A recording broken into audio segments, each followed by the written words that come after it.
দর্শক, মহাসড়কের সর্বশেষ খবর জানাতে সরাসরি যুক্ত হচ্ছেন সহকর্মী আব্দুস সামাদ সায়েম। সায়েম, সড়কের বর্তমান পরিস্থিতি কেমন দেখছেন আর যান চলাচল স্বাভাবিক হয়েছে কিনা জানাবেন।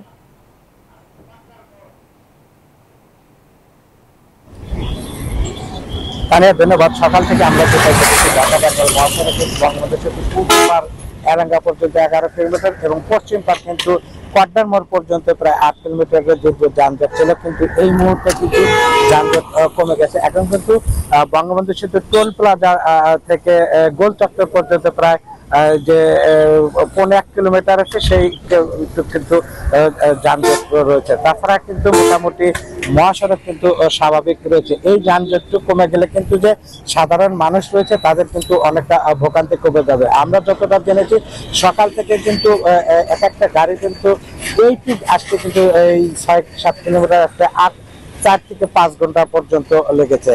এই যানজটের কারণ হিসেবে প্রশাসন যেটা বলেছে যে মাঝে মাঝে ছোটখাটো দুর্ঘটনা কিন্তু এই যানজট বাড়িয়ে দিয়েছিল এবং সেই সাথে যে গাড়ির চাপ, সেই চাপের কারণেও কিন্তু যানজট রয়েছিল।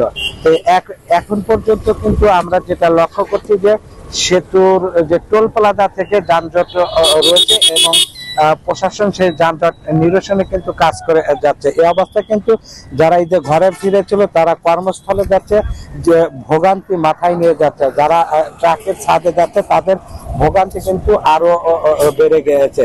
সব মিলে কিন্তু আসলে যে ভোগান্তি, সেই ভোগান্তি মাথায় নিয়ে কিন্তু ঈদে ছুটে আসা মানুষ কর্মস্থলে কিন্তু ভোগান্তি নিয়েই ফিরছে। তো এই ছিল আমার কাছে মহাসড়ক থেকে সর্বশেষ। ফিরছি স্টুডিওতে, তা নিয়ে আপনার কাছে।